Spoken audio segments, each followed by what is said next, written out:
Hey, so if Brave isn't clearing cache correctly, or websites still show old content after you clear data, yeah, that can be really annoying.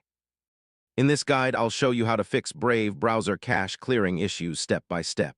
All right, first, open Brave settings and head to Privacy and Security. Now click on Clear Browsing Data. This is where cache files are managed. Make sure cached images and files is checked before clearing anything.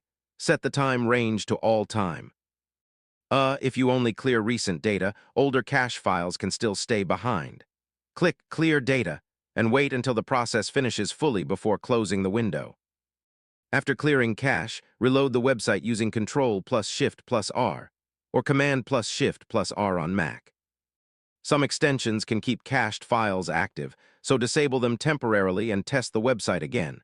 Now check if Brave is updated. Older browser versions can sometimes fail to clear cache correctly. If the issue still continues, reset Brave settings to default to remove broken cache configurations. And yeah, that's it. Once these fixes are done, Brave should clear cache properly, and websites should load fresh content normally again.